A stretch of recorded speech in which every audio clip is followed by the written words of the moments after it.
Bismillahirrahmanirrahim. Assalamu alaikum dear students. How are you? I hope you'd be fine. This is new syllabus Oxford Primary Mathematics book 6A. Chapter number 2 Angles in Geometric Figures की आज हम worksheet 1B finding unknown angles का question number 6 solve करेंगे। Video and तक जरूर देखिएगा, अच्छी लगे तो लाइक कमेंट शेयर कीजिएगा। चैनल सब्सक्राइब नहीं किया तो सब्सक्राइब कर लीजिए। यहाँ पर आपसे कहा जा रहा है कि ABCD इज़ अ रोम्बस। आप देख भी सकते हो कि ये एक अदद रोम्बस है।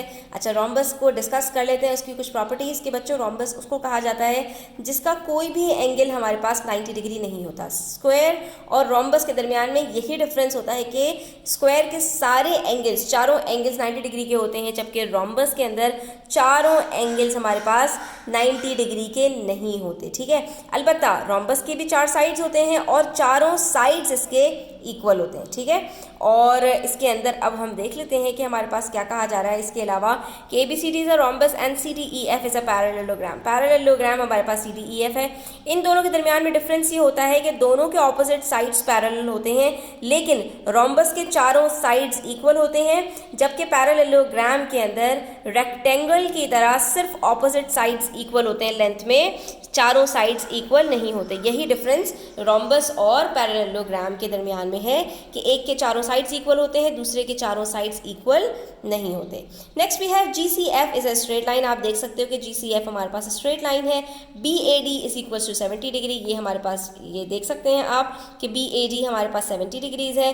तो अब हमसे पूछा, अच्छा एक और चीज़, BCG, यहाँ पर हमारे पास जो है BCG ये हमारे पास 40 डिग्रीज है, और हमसे पूछा गया है कि एंगल CFE, ये वाला जो एंगल है CFE, ये हमारे पास कितना होगा।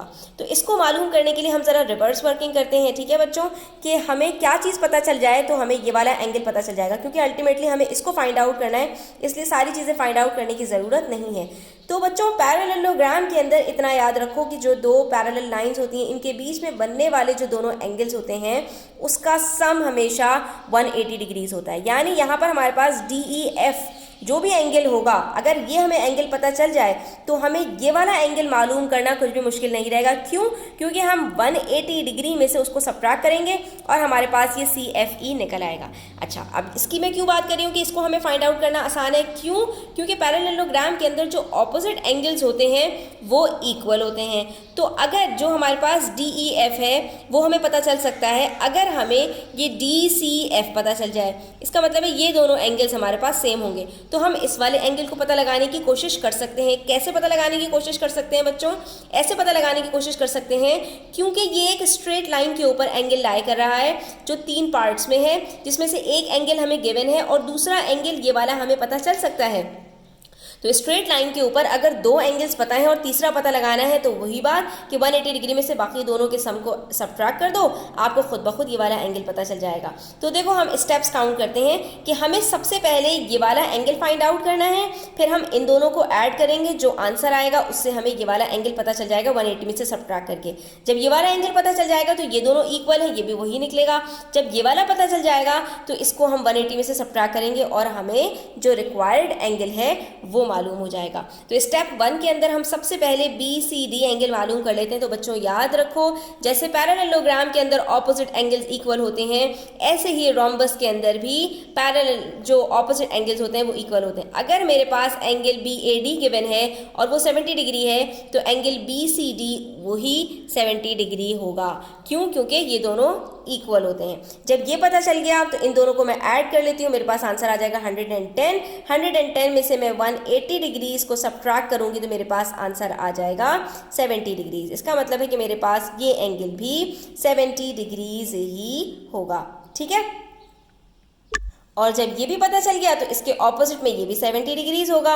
जब ये पता चल गया तो यहाँ पर इसको मालूम करने के लिए हमें सिंपली क्या करना है, 180 में से 70 डिग्रीज को सबट्रैक्ट करेंगे, पता चल जाएगा कि ये हमारे पास 110 डिग्रीज है। अब हम इसकी वर्किंग्स देख लेते हैं। ये हमने वर्बली इसको सॉल्व कर लिया है फिगर से।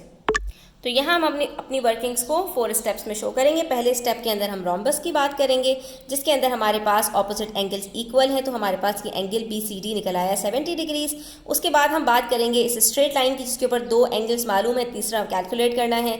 तो हमने यहाँ पर 180 डिग्री में से दोनों को सबट्रैक्ट कर दिया, हमारे पास ये एंगल DCF निकल आया। उसके बाद हम बात करेंगे इस पैरेललोग्राम की, जिसके अंदर अगेन हमारे पास ऑपोजिट एंगल्स इक्वल होते हैं। तो जब हमें DCF पता चल गया तो हमें DEF खुद ब खुद पता चल जाएगा कि ये भी 70 डिग्रीज होगा। और उसके बाद हम लास्ट पार्ट की बात करेंगे जो हमसे इन्होंने पूछा है एंगल CFE, कि वो कैसे निकालेंगे। पैरेललोग्राम के अंदर sum of angles between parallel lines is equals to 180 degree. तो हम सिंपली क्या करेंगे, 70 डिग्रीज को 180 में से सब्ट्रैक्ट करेंगे, हमारे पास आंसर आ जाएगा 110 डिग्रीज। तो इस तरह से हमने रिवर्स वर्किंग करके और अपना जो है वो आंसर निकाल लिया और उसके बाद फिर अपने स्टेप्स को शो कर दिया, हमारा आंसर मिनटों में सॉल्व हो गया। ठीक है बच्चों, तो इस तरह से आपने प्रैक्टिस करनी है इस तरह के क्वेश्चंस करने को। ठीक है, और आपके क्वेश्चंस इंशाल्लाह बड़ी आसानी से सॉल्व हो जाएंगे। तो आज के लिए इतना ही। Thanks for watching the video till the end. Take care, अल्लाह हाफिज़।